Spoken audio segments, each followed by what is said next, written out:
رسول کریم صلی اللہ علیہ وسلم نے حجۃ الوداع میں جب سر کے بال منڈوائے تو سب سے پہلے ابو طلحہ رضی اللہ تعالی عنہ نے آپ کے بال لیے تھے۔ صحیح بخاری حدیث نمبر 171۔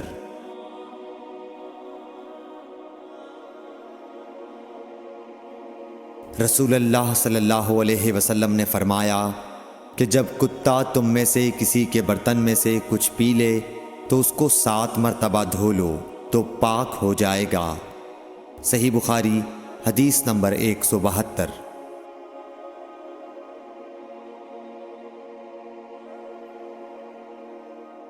رسول کریم صلی اللہ علیہ وسلم نے فرمایا کہ ایک شخص نے ایک کتے کو دیکھا جو پیاس کی وجہ سے گیلی مٹی کھا رہا تھا، تو اس شخص نے اپنا موزہ لیا اور اس سے پانی بھر کر پلانے لگا حتیٰ کہ اس کو خوب سیراب کر دیا۔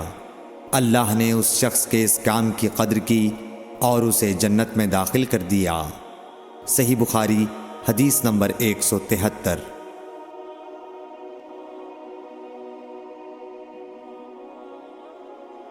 رسول اللہ صلی اللہ علیہ وسلم کے زمانے میں کتے مسجد میں آتے جاتے تھے، لیکن لوگ ان جگہوں پر پانی نہیں چھڑکتے تھے۔ صحیح بخاری حدیث نمبر 174۔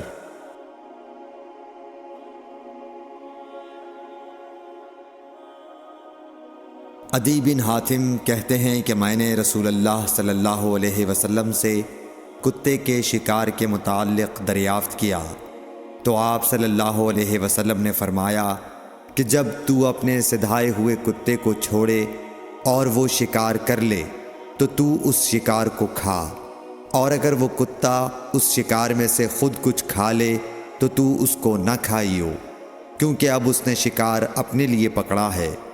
میں نے کہا کہ بعض دفعہ میں شکار کے لیے اپنے کتے چھوڑتا ہوں، پھر اس کے ساتھ دوسرے کتے کو بھی پاتا ہوں۔ آپ صلی اللہ علیہ وسلم نے فرمایا پھر مت کھا، کیونکہ تم نے بسم اللہ اپنے کتے پر پڑھی تھی، دوسرے کتے پر نہیں پڑھی۔ صحیح بخاری حدیث نمبر 175۔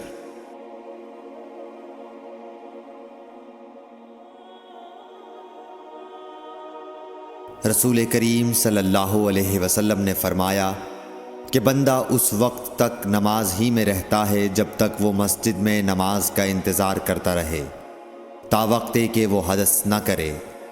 ایک اجمی آدمی نے پوچھا کہ اے ابو ہریرہ، حدث کیا چیز ہے؟ انہوں نے فرمایا کہ ہوا جو پیچھے سے خارج ہو، جسے عرف عام میں گوز مارنا کہتے ہیں۔ صحیح بخاری حدیث نمبر 176۔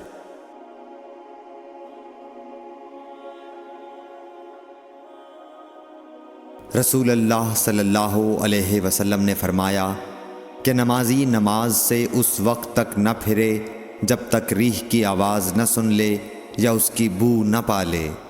صحیح بخاری حدیث نمبر 177۔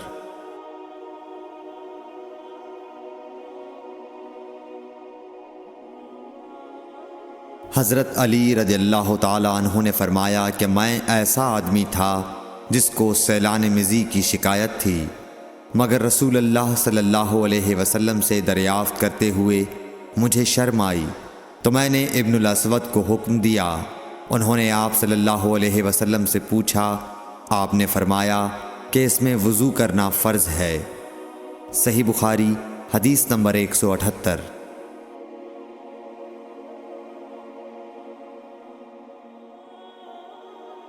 زید بن خالد نے حضرت عثمان بن عفان رضی اللہ تعالیٰ عنہ سے پوچھا کہ اگر کوئی شخص صحبت کرے اور منی نہ نکلے، فرمایا کہ وضو کرے جس طرح نماز کے لیے وضو کرتا ہے اور اپنے وضو کو دھو لے۔ حضرت عثمان رضی اللہ تعالیٰ عنہ کہتے ہیں کہ یہ میں نے رسول اللہ صلی اللہ علیہ وسلم سے سنا ہے۔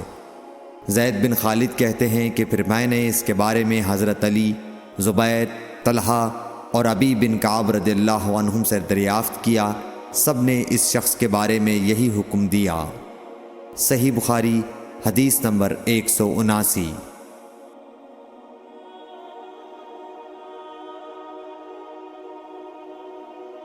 رسول اللہ صلی اللہ علیہ وسلم نے ایک انصاری کو بلایا وہ آئے تو ان کے سر سے پانی ٹپک رہا تھا۔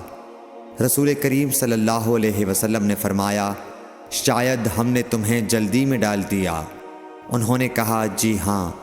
تب رسول اللہ صلی اللہ علیہ وسلم نے فرمایا کہ جب کوئی جلدی کا کام آ پڑے یا تمہیں انزال نہ ہو تو تم پر وضو ہے، غسل ضروری نہیں۔ صحیح بخاری حدیث نمبر 180۔